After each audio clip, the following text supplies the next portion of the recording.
Hey, this is Trey, and thank you for joining us for another Tuesdays with Trey. I do not have a bucket list. I have a bucket hat, which I wear on the golf course in the summertime to escape the searing South Carolina sun, but not a bucket list, not a list of things I want to do or visit or read before I die. If I did have a bucket list, there would be only two things on that list. Number one would be don't die. That would be on my bucket list. Don't die. And number two would be to take my wife to Israel. So last week I did just that. I didn't die, and I took Terry to Israel. And I don't know of any one who is a more authentic believer, more authentic in her faith than Terry is.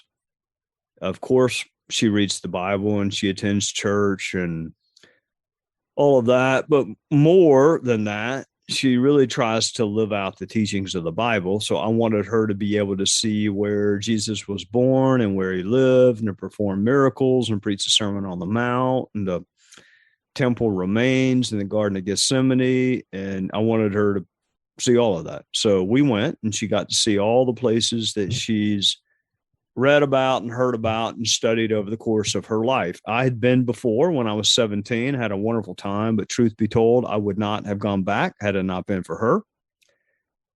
So there we are in this historically significant country, home of major world religions, with all of its history and conflict and conquerors, and for believers, the saint of things to come.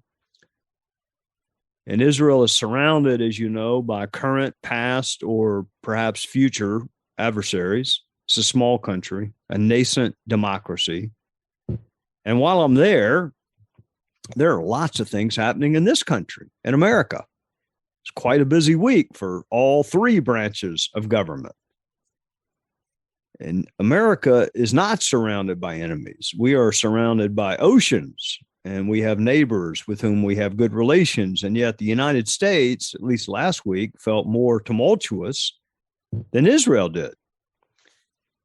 There is the aftermath of the 2020 election. There are the congressional hearings about what happened between the election and the inauguration. There's another election looming this fall. There are major pieces of legislation being hotly debated. And there was the decision in the Dobbs case, which reversed the precedent set by Roe and Casey as it relates to the issue of abortion. And abortion is probably the most hotly debated issue of my lifetime. The polling numbers ebb and flow from time to time, but the country is essentially close to split.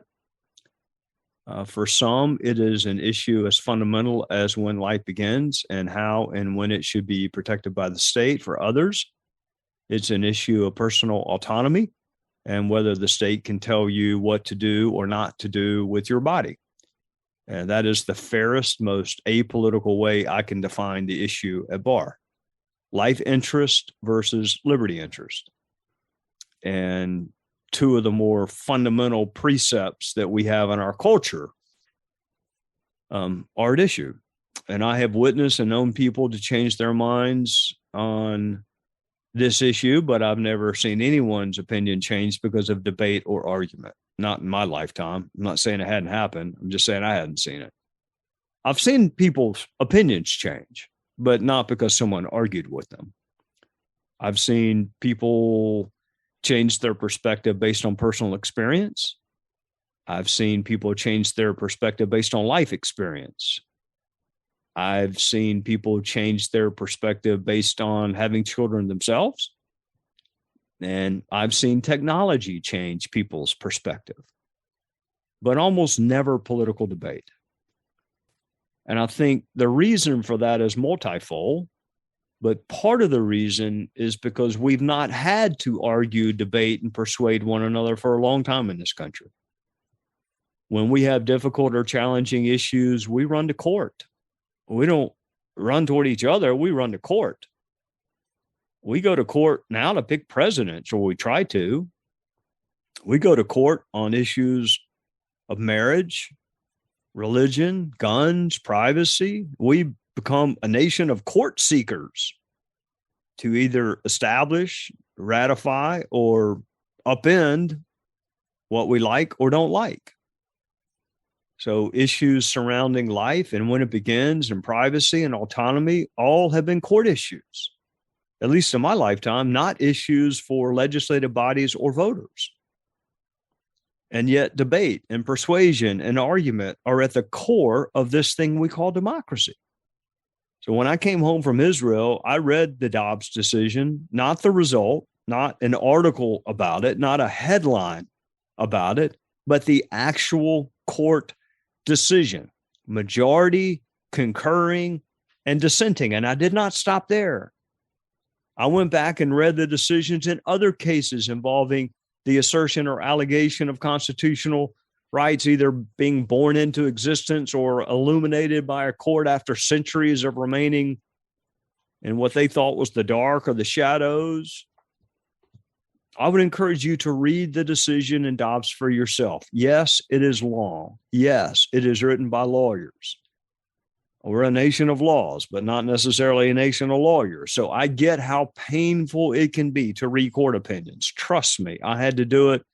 I had to do it for 3 years, and I've been doing it ever since. But it's a small thing to ask to live in a democracy that we don't rely on letting others read things for us and then summarize them with a headline or a tweet. We do it for ourselves. So I would encourage you to read it. And the core of the issue is best, I think, put this way. You have certain rights laid out for you in the Constitution. There are other rights nearly every Supreme Court justice, no matter their political or jurisprudential orthodoxy, concedes exist, but they're not mentioned in the Constitution. I mean, I'll give you an example. There's no right to marriage mentioned in the Constitution. I mean, if I were to tell you that you don't have the right to marry, you would think, well, you've lost your mind, Trey. Of course I do. But it's not mentioned in the Constitution. Yet, it is considered a fundamental right. There's no right to privacy mentioned in the Constitution. There's no right to self-defense. There are those who read the Second Amendment as having embedded within it a right to self-defense, but it's not mentioned. It's not mentioned that you have the right to pursue education. In fact, somebody can correct me if I'm wrong, the word education is not mentioned in the United States Constitution. It is mentioned in the South Carolina state constitution, but not the U.S. Constitution. There's no right to enter into contracts mentioned in the Constitution, but no one debates those are rights you have. The issue then becomes, do we call those constitutional rights or do we call them something else? I mean, if you call it a constitutional right, it's not in the Constitution.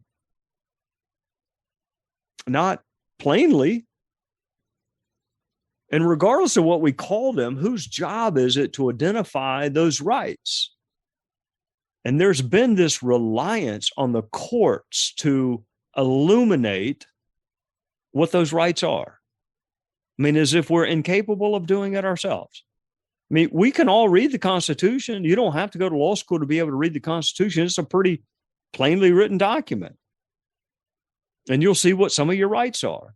And I guarantee you that when you read the Constitution, at the end of it, you will think, well, wait a minute, that's not all of them. I mean, marriage isn't in there, self-defense isn't in there, contract's not in there, education's not in there. And the courts have noted some rights are so rooted in the traditions and conscience of our people. For the full podcast, go to foxnewspodcast.com.